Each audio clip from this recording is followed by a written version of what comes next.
jërëjëf ñoo ngi jéggalu déjà ci heure bi ñu yegg si daanaka il fait 1h du matin 1h du matin ngeen toog di xaar kon yéen kenn amul seen fay gàcce ngalaama ñoo ngi nuyu kilifa yi ñuy seen fële ci bâche bi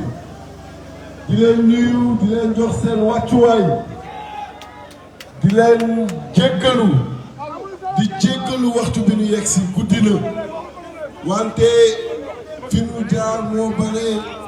yàlla def na Linguère la ñu jógee jaar ay communes yu bare ba yegg si fii kon ñoo ngi leen di jéggalu bu baax kon sans plus tarder dañuy jox kàddu gi d'abord Alioune Badara Diouf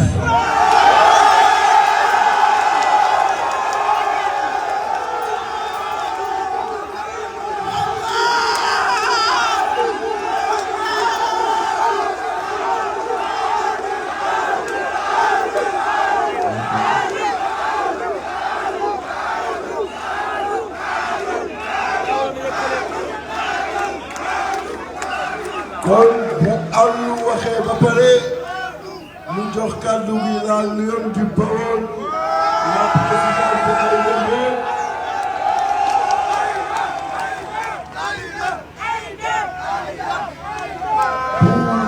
présidente Aïda pare mu jox kàddu gi tête de liste nationale de la coalition Yewwi Askan Wi Ousmane Sonko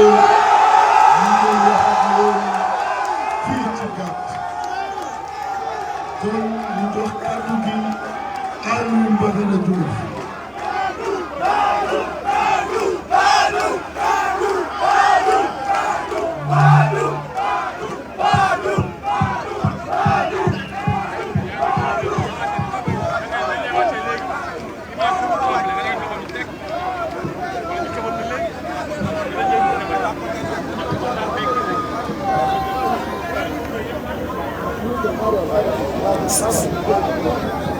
asalaamaaleykum waa Gaar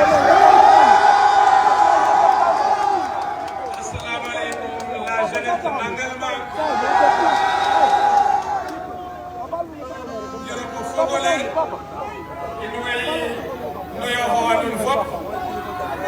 tey dalal bu baax a baax nag suñu délégation bu am solo bi nga xam ne tey lii fii mag la ci ñun président Ousmane Sonko kon balaa ñuy tàmbali rek dañuy nuyu délégation bi nga àndal jiital ci suñu jawrin suñu bàjjen mais aussi suñu yaay soxna Aïda Mbodj soxna Aïda yaakaar naa ne fu mu jaar kaddu bi doon benn la c'est la Lion du Baol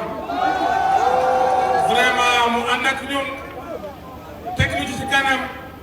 di def ak ñun liggéey bu am solo ñu ngi koy jaajëfal di ko dalal fii ci Gaat nga xam ne mën nañ ne mooy dëkkam bu ñaareel ci département de Bambey. président Sonko pour ñu bañ a guddal rek ñu ngi lay dalal yaag délégation bi nga àndal muy président Khalifa Sall. di président Déthié Fall di Cheikh Tidiane Youm ak itam xam naa dañuy bañ a guddal rek ñooñu ñëpp fii ñu la teew tey mooy Gaat di dëkku cosaan Gaat di dëkku bañkat mais Gaat itam di dëkk boo xamante ne fii ñu taxaw tey képp kuy président de la république muy ci Senghor muy ci Abdou Diouf ba ci Macky Sall fii nga taxaw nii tey taxaw na fi Gaat ànd ak yow. te ba mujjee tudd nag yaakaar naa ne taxawoon na ko fi Gaat taxawu ko nii ñu la taxawoo tey waaye ba ñu ko joxee la ñu moom ànd ak moom ba tey yaakaar naa ne booba la fàtte Gaat ba tey ñu lay wan ne jël nañu engagement total engagement ferme ànd ak Yewwi Askan Wi yaakaar naa ne ko bés lii tey kii na di 1h du matin te bu ngeen fi ñëwoon 14h yaakaar naa ne seen oto yi du ñu mën a dugg fii xam ngeen ne gaat pare na pour accompagner leen ci victoire le 31 juillet 2022 incha allah rabi.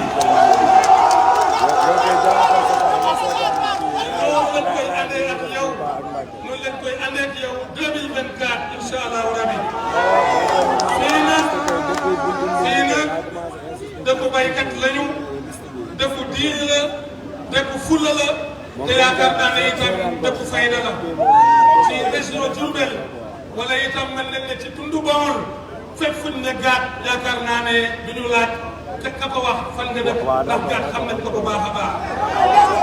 kon pour ñu bañ a guddal ñëw di dalal suñu gan yi bu baax a baax a baax li ñu war a waxtaan ak yéen yaakaar naa ne wax nañ leen ko bulletin bi nga xam ne amul photo bi bulletin Yewwi Askan bi moom la gaat di voté incha allahu rabi te bëgg nañu le soir commune bi nga xam ne Mor Ngom mu ngi fi ñu jox ko ay moyens jox ko lu nekk bu koy def lu ko neex jàppe population bi ay jaam jàppe ko ay ganaar yu topp ci ginnaawam révolution bi fii lay tàmbalee fii la ñuy jógee boobu jaam incha allah.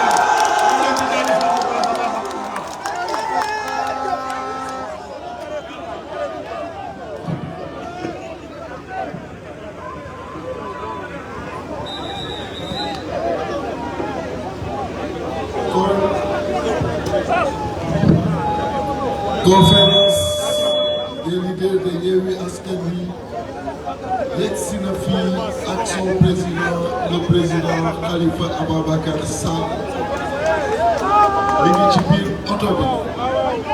président gars yi leen nga génn ñu gis na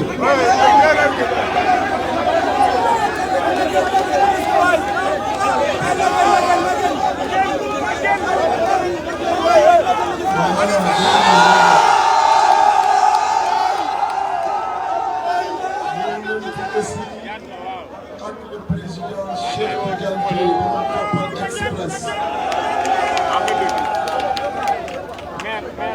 président Cheikh Tidiane Youm dafa am empêchement moo tax ñu ngi continuer noonu Dakar comme président Mamadou Bousso ak président Moussa Tine kon ñu jox wax naa ko léegi Bambey kenn ki nga xam ni kenn la ci ñun ci taxawaayam kenn la ci ñun ci xam-xamam kenn la ci ñun ci bëgg Sénégalam mu la lion du Bawol la présidente Aïda Mbodj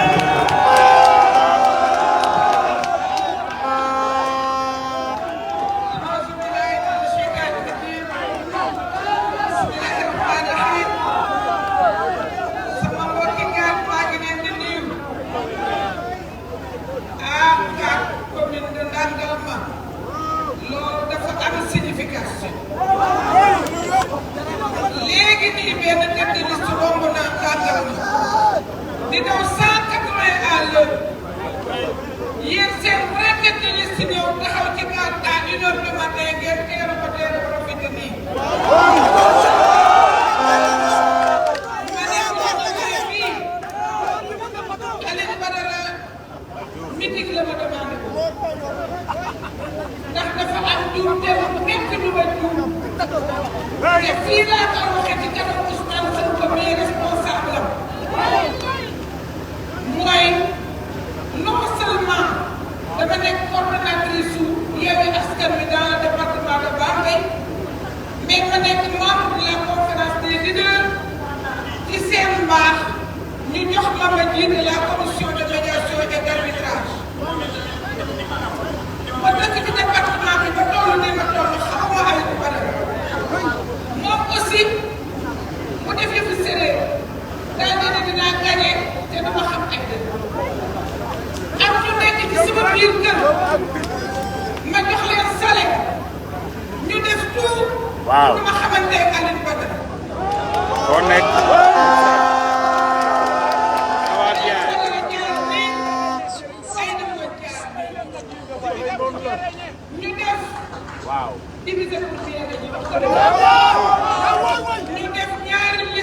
waaw ñu ngi. ñaari liste yooyu suñu ko dajale woon kon Mor Ngom du nekk day maire. waaw ñu ngi kër gi la ñu fanaan kër. te li tax Mor Ngom di nekk ministre teg yore alal bi mu jeex yore ko 400. les chauffeurs sont 40. tey Mor Ngom am na problème. parce que am na kër am na parce que non seulement yéen askan bi ci ensemble am nañu. am na këram xamu. jiital Alioune Badara Diouf looloo ñu gën a tey fii.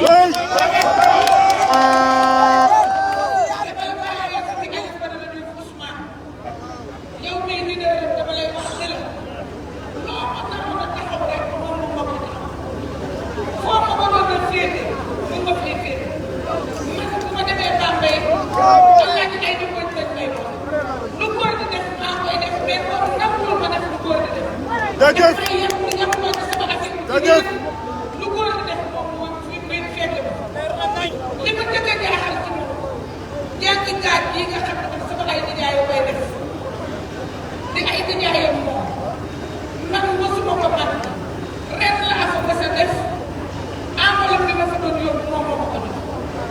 kon Alioune Badara lu ko war mu koy def ci wàllu suñu bi lu ko war ci man mu koy def lu ko war ci askan waaye li tax sama xel daal di gàttal moo di tête de liste bokk gis-gis dama koy daan amaana fii ci gàtt muy Modou Sène Fall. Modou Sène Fall mooy suñu président comité électoral Modou Sène Fall ci nangal ma la bokk nekkoon tête de liste bokk gis-gis ñëw ci Yewwi Askan Wi ànd ak moom Modou taxawal nii ci biir.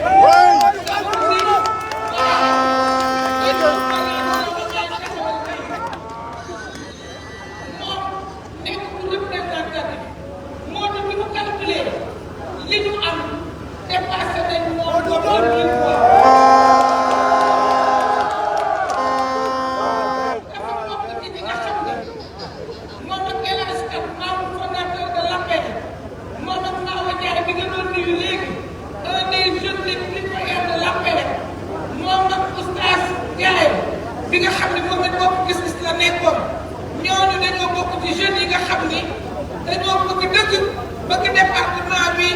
gagné. suñu ñaari député dem assemblée mais bëgg ko suñu am majorité ñu ñëw fekk suñu ci liggéey kon Alioune Badara sa kanamu noonu ñu di la jox na Ousmane ñu yóbbu di Mbaye Diouf dafa di mag toog na di la xaar ba minuit yéen a demandoo woon Màkka keroog bi mu jógee Màkka ñu di ko ganale fii ci kaar njabootam yëpp jox na ko téléphone ndax sa digganteeg moom ak teraanga di nga seet ak moom lépp rek la la yéene woon mooy fii nga xam ne fi leen jaarale woon président yi mu jaarale la fii kon nag yaakaar naa ne Yewwi Askan Wi monsieur le mandataire national monsieur le président de la conférence des leaders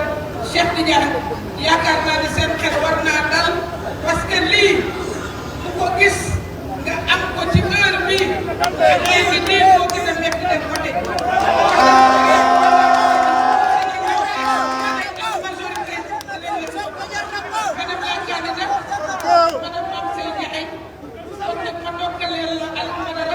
parce que biñ la defee candidat dama la ko dénkoon honorable biñ la defee candidat Mame Seye biñ la defee candidat dama la dénkoon Alioune Badara dénkaane boobu nag yu jot na tey ma jël la sa nuyoo ak sa ngërëm def ko ci loxo président Ousmane Sonko parce que moom mooy leader ndax muy liggéey bu nekk di gërëm di ko sant.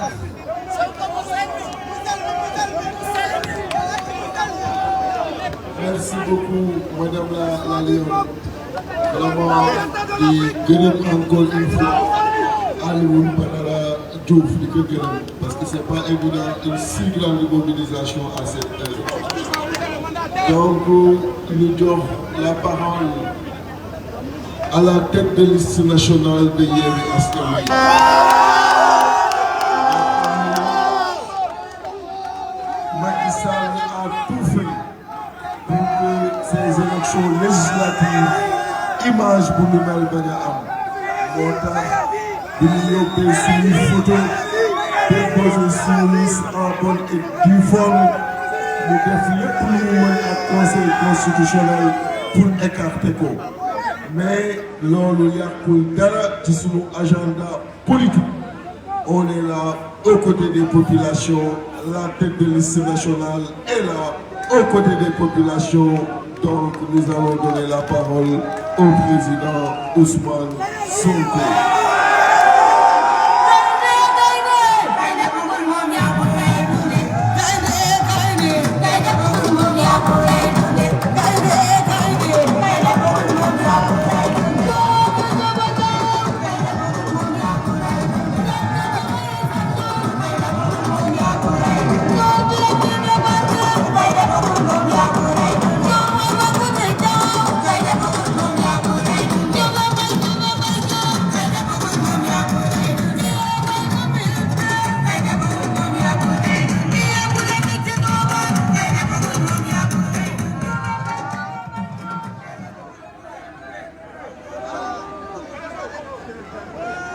asalaamaaleykum mbokki gaat ñu ngi leen di nuyu di leen ziyaara di leen jéggalu ci heure bi dañuy teer si fii ci dëkk bi di leen masaw ci xaar bu yàgg bi fii nag moom bërëb bu ma waroon teg tànk la bu yàgg waaye tey la ko yàlla dogal ndax dafa am ñaari ma booleeg dëkk bii di Gaat bu njëkk bi honorable Aïda Mbodj wax na ko léegi yàlla dafa def en 2013 damay aji Màkka yàlla boole ma ak benn góoru Gaat góor bu baax a baax muy Alaaji Mbay Juuf ñu àndoon aj bi doon bokk néeg bokk délégation mu newoon suñu mag ci làmmiñam laa njëkk a déggee turu Gaat mu soppoon trop nag insisté trop pour ma ñëw ci dëkk bi xam ngeen jamono jooju duggaguma woon ci politique moo tax ni ko Aïda waxee bi mu ñibbisee daf ma invité woon ci ganale gi waaye jotuma woon ñëw ñu bëri fii ci ay doomam ak ay jegeñaaleem xamante na ak ñoom ci téléphone 2013 ci ganale googu ndax dafa wax dajale dëkk bi yëpp woo ma paas ma nuyonteeg ñoom kon loolu du benn ci li ma boole Gaat ñaareel bi nag mooy lii may wax sax dama ko musuta wax ci aj googu ñu aji woon bi yeggali aj bi defe naa ñi ñu àndaloon ci délégation bi yëpp bi ñu toogee di waxtaan laal ne man de su ma delloo dëkk ba sama xel dafa nekk ci dugg ci politique ndax mënuñoo continuer toog di seetaan réew mi nii mu mel politiciens yi di def lu leen neex peuple bi di sonn man daal sama xel dafa nekk ci dugg ci politique ñi ma àndaloon ci délégation bi yëpp nag def ci seen ñaan li may wax nii góor gi Mbay Juuf mun na ko seede kon fu ma doon toog di fase yéene ni dañuy dugg ci politique doomu Gaat man ko fekke woon te def na ci ab ñaanam donc ñaar yooyu boole na ma ak dëkk bi kon tey la yàlla def ñu ñëw fi bi ma ñëwee moom laa njëkk laaj ñu ne ma comme mag la te yaramam xaw a sutante toog na xaar presque ba minuit waaye amoon naa yéene gisaat ko ndax 2013 dañu gëj a gisee defe naa ba tey jii kon ñu ngi leen di nuyu bu baax a baax guddi na wax ji du gudd yéen waa Gaat est-ce que yéen ñëpp xam ngeen lan mooy importance su élection bi ñu jëgmal xam ngeen ko am na lu ngeen ci xam bokk defe naa benn bi ci njëkk mooy mënatuñoo nangu fii Sénégal Macky Sall mi ñu jox réew mi pendant 11 ans te ci 11 ans yooyu fii Gaat defe naa dara changé wu fi dara beesu fi amul dara zéro réalisation noonu la amee feneen ak feneen ci Sénégal su dul woon loolu yëpp sax même su doon def na ay mbir même su amoon bilan bu baax a baax suñu constitution moo ne nit dañ koy fal ñaari mandat su ñaari mandat yi jeexee na dem ay bagaasam askan wi tànn keneen loolu la constitution bi wax rawatina nag jamono joo xam ne buñ doon xayma tey lan mooy bilan Macky Sall liñ ko mën a limal mooy chômage bi métti na ci ndaw ñi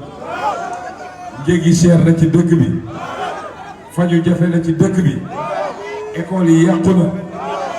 suñuy ressources naturelles jaay na ko waa kooku lan moo war a tax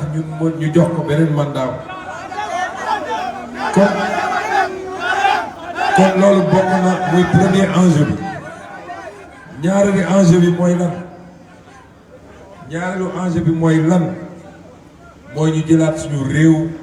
teel ko suñu bopp ndax réew mi tey nekk fi tubaab moo gën nekk fi sénégalais ñun ñëpp gan lañu ci réew mi lépp luy alalu réew mi lañ cay sedd tubaab yi ak ñeneen ñi muy chinois muy japonais muy chinois muy naar wala keneen muy turc moo ëpp liñ ci am ñun sénégalais loolu nag dafa war a dakk ndax ñun ñoo gën a soxla alalu réew mi keneen ku dul ñun loolu bokk na ci enjeu yi ñetteelu enjeu bi te ñun ñëpp ñu koy dund mooy sénégalais yi sonn nañ ba fu sonn yam waa yéen waa gàtt est-ce que ceeb yomb na ci yéen est-ce que suukar yomb na ci yéen est-ce que diwlin yomb na ci yéen est-ce que gaz bi yomb na ci yéen bi ma déggee ñu naan léegi kilo dugub bi egg na 400 francs laa ne sama jaamu séeréer yi sonn nañu ndax dinañu cere bi wàññeeku na lekkati leen cere kon xam ngeen loolu métti na moo tax nag lii mooy enjeu élection yi dañoo bëgg département de Bambey laa wax département de Bambey te bi ñuy dugg ci dëkk bi honorable mi nekkoon sa moto ndax ma ne ku gañe gaat gañe nga département Bambey ñun nag bëgguñu yem ci gañe gaat dañoo bëgg am ci score boo xam ne du ma ne ñeneen duñ ci am dara de ndax su dee dafa am ku fi ne Macky Sall gémm ko jox ko alal gu dul jeex foo jaar na fi am dara waaye nag dañoo bëgg li fi am néewaay boo xam ne Yewwi Askan Wi am fi doole goo xam ne dina écart bi dina toll noo xam ne loolu rek su doon am na feneen fu ñu xaw a faible sax dina ko compenser ba ñu gagné département bi est-ce que waa Gàdd ngeen bu ko defal élection bi dafa am solo de ñun dañ leen ne bu ngeen ñu joxee majorité assemblée nationale li ma fi wax yépp ci bilan Macky Sall ci lu bon ñun dinañ def safaan bi du assemblée nationale mooy gouverner waaye assemblée nationale mooy voter loi yi xam nga loi mooy réew loi rek mooy réew fi ñu taxaw tey heure bii di def meeting loi moo ñu ko may loi moo ne jamono campagne électorale soxla woo demander autorisation war ngaa mën a taxaw fu ne heure bu la neex def sa meeting bu dul woon jamono élection yi suñu taxawee fii heure bi di wax gendarmerie moo ñu fi jëlee kon loi boobu assemblée nationale moo koy voté kon cër boobu lu wéy la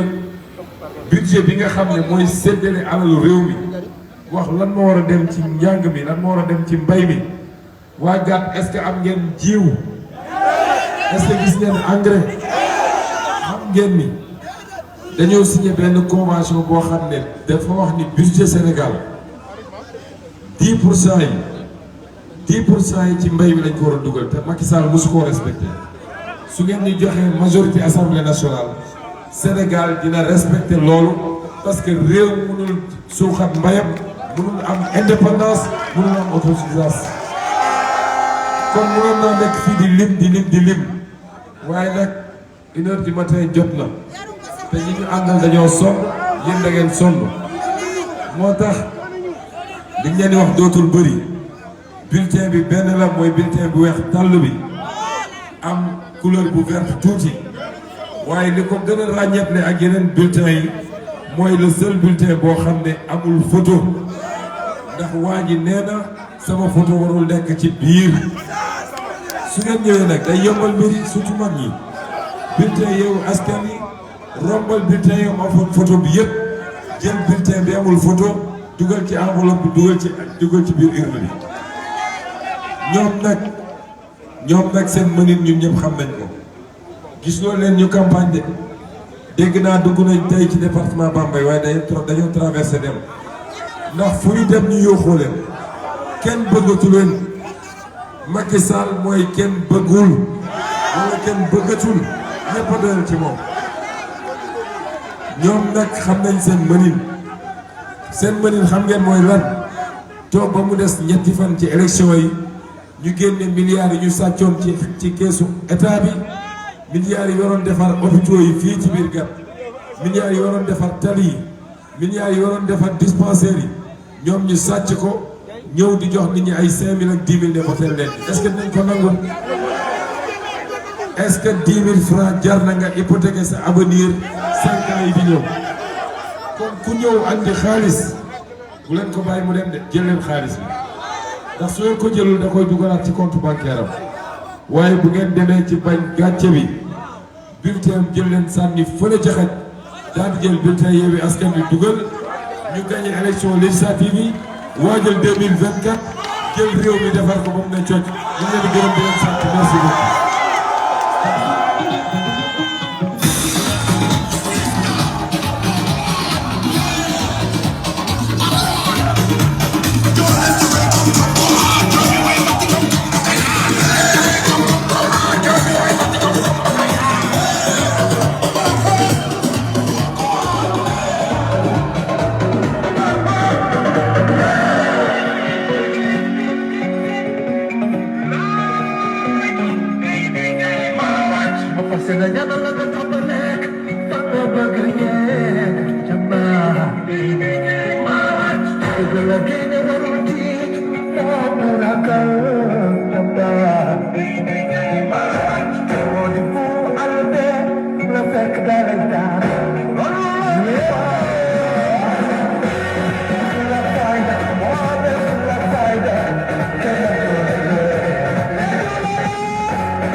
Merci, plaisir.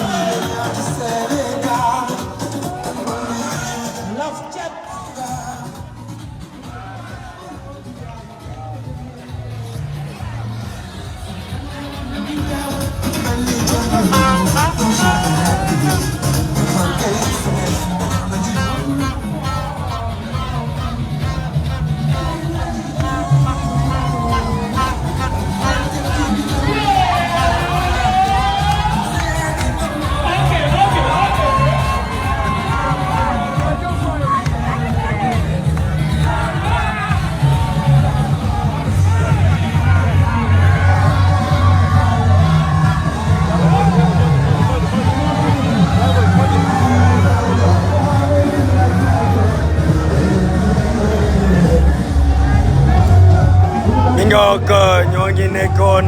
fi nga xamante ne moo di Gat bokk ci commune Ndangalma mu bokk fi nga xamante ni moom moo di département bu Bambey donc moom la ñu ñëwoon fi nga xamante ni moom moo di